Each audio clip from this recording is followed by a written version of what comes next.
আজ ভূত চতুর্দশী। আমার লেখা একটা গল্প, তা প্রায় 15-16 বছর আগের লেখা। সেই গল্পটা ভূত পাঠ করছি। গল্পটা হচ্ছে একটি আদ্যন্ত ভূতের গল্প।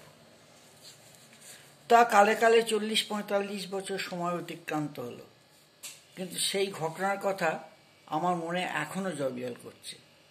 সরকারি চাকরি নিয়ে উত্তর বাংলার অজ গ্রামে গ্রামে জমি জরিপের কাজ করে বেড়াচ্ছি। আজ এখানে তো কাল সেখানে। তেমন একদিনে বাংলাদেশের বর্ডারের কাছে এক মৌজায় জমি জরিপের কাজ শুরু হলো। সেই গ্রাম থেকে কাছাকাছি রেল স্টেশন প্রায় 90 কিলোমিটার দূর। শুধু সেই গ্রাম কেন, আশেপাশে 10-20খানা গ্রামে না আছে বিদ্যুৎ, না আছে আলো। আর গ্রামের 90% লোকই না দেখেছে রেলগাড়ি, না বিদ্যুতের আলো। গ্রামে একটা খবর কাগজ আসে না। যাক, আসল কথা আসে যাক।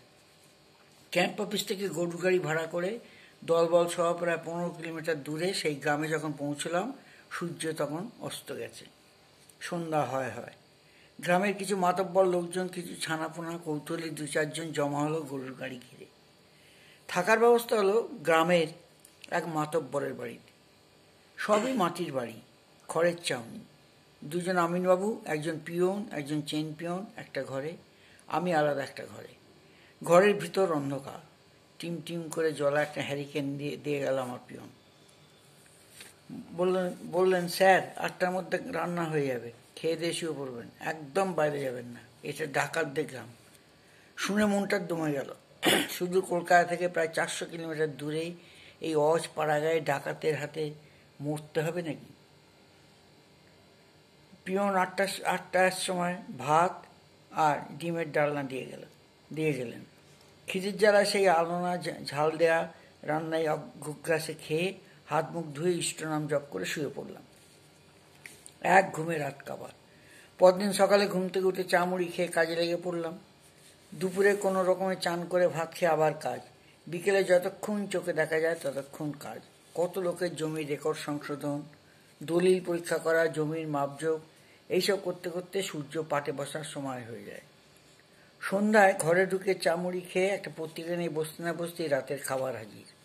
সুতরাং বৃথা সময় নষ্ট অপচয় না করেই খেয়ে দিয়ে শুয়ে পড়লাম। তা সেদিন রাত দুপুর হবে বা রাত 1টা কি 2টো, জানলায় মৃদু টোকা, ঠক ঠক ঠক ঠক। আওয়াজ শুনে ঘুম ভেঙে গেল। বালিশের তলা থেকে টর্চ নিয়ে হাত ঘড়িটার সময় দেখি রাত্রি 2:20। শীতের রাত, চারদিক নিকোষ কালো অন্ধকার। দরজা না খুলে জিজ্ঞেস করলাম, কে? এক অপার্থিব গলায় শব্দ ভেসে এলো, আমার নাম ঘামানু বর্মন হুজুর। গলার শব্দ আমার সারা শরীর লোম খাড়া হয়ে উঠল। তবুও বুকে সাহস এনে জিজ্ঞাসা করলাম, এত রাতে কি চাই? আগে কিছু কথা আছে যা আপনাকে বলতে চাই। সবার সামনে বলা যাবে না, অসুবিধা আছে। আমি দরজা না খুলেই বললাম, বলুন, কি বলবেন? দরজা ওধারে গলা বলল, আমার 2 নাবালক ছেলে কাল আপনার কাছে জমি রেকর্ড করাতে যাবে। ওদের কাছে কোনো কাগজপত্র নেই, মুন্সি ডাকার দলিল দেখাবে। তাতে আমি জমি বিক্রি করেছি লেখা আছে, কিন্তু সাহেব আমি জমি বিক্রি করিনি। দলিলে যে টিপসই আছে সেটা আমার নয়, দলিলটা জাল। আমি সই করতে পারতাম। আমার নাবালক ছেলে দুটোর জমিটা রক্ষা করুন সাহেব। তারপর সব চুপচাপ। আমি বললাম, কাল দিনের বেলা ছেলেদের নিয়ে আসবেন, দেখব কি করা যায়। কোনো সাড়া নেই। আমি ভয়ে আর দরজা খুলে দেখলাম না, চুপচাপ শুয়ে পড়লাম। পরদিন সকাল থেকে আবার রেকর্ড সংশোধনের কাজ শুরু। রাতের ঘটনাটা আমিনবাবুদের বললাম। ওরা বললেন, নিশ্চয়ই কোনো দুষ্টু লোকের কাজ। যাক, দুপুরে খাওয়া দাওয়ার পর ফের কাজ শুরু করার সময় গন্ডগোলটা শুরু হলো।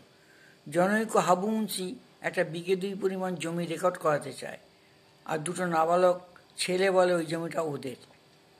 হারু মুন্সি রেজিস্ট্রি দলিল দেখায়, দেখি দলিলদাতার নাম লেখা আছে ঘামানু বর্মন। সরকারি রেকর্ড বইতেও ঘামানু বর্মনের নাম আছে। আমি ছেলেদেরকে জিজ্ঞেস করলাম, তোমাদের বাবার নাম কি? ওরা বলল, ঘামানু বর্মন। আমি বললাম, তোমাদের বাবাকে ডাকো। ওরা আমার কথা শুনে কেঁদে ফেলল। বলে 1 বছর আগে ওদের বাবা খুন হয়ে গেছে। শুনে আমার কত রাতের কথা মনে পড়ে গেল, আর সারা শরীর শিউরে উঠল।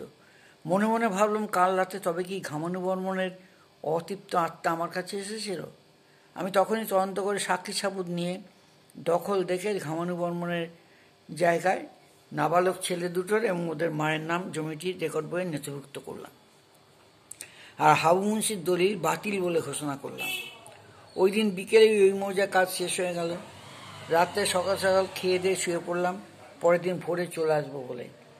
সেদিন রাত্রে জানলায় আবার সেই ঠক ঠক ঠক ঠক, সারা শরীর ভয়ে শিউরে উঠল। ঘামানু বর্মনের আত্মার সেই অপার্থিব খ্যাঁচখ্যাঁচে গলার আওয়াজ, সাহেব, ছেলে দুটো আর ওদের মায়ের নামে জমি রেকর্ড করে ওদের বাঁচিয়েছেন হুজুর, আপনার ভালো হবে। আর হাবু মুন্সির শাস্তি আমি নিজে দেব। আর কোনো শব্দ নাই, কথা নেই। আমার শরীর ঘামে জব করছে।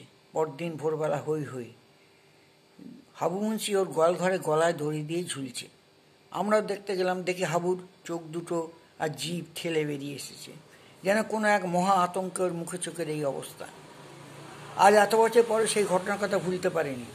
আমার বুদ্ধিমান বন্ধুরা এই ঘটনার কথা শুনে বলে, ভূত টুত কিছু না, আসলে সহৃদয় কোনো গ্রামবাসী ঘামানু বর্মনের ভূত সেজে দলিলের ব্যাপারটা তোমাকে জানিয়ে গিয়েছিল। কিন্তু তাই যদি হবে, তবে দুর্ধর্ষ ডাকাত হাবু মুন্সিকে কে গলায় ফাঁস দিয়ে ঝুলিয়ে দিল? হ্যাঁ, আমার বিশ্বাস ঘামানু বর্মনের আত্মারই কাজ এটা। আর পরপর দুরাতে সেই ঘটনা, সেই সুদূর গ্রামে শীতের গভীর আঁধারের নিকোষ কালো মায়াজাল আমার চেতনাকে আচ্ছন্ন করে ফেলেছিল আর নিয়ে গিয়েছিল এক অপার্থিব জগতে। আজ এই শহরে জীবনের সেই ঘটনার কথা মনে করে এখনো মনে হয় অপার্থিব বলে কিছু আছে বই কি, এবং তা সর্বদাই অমঙ্গল করে না, মঙ্গলও সাধন করে কখনো কখনো।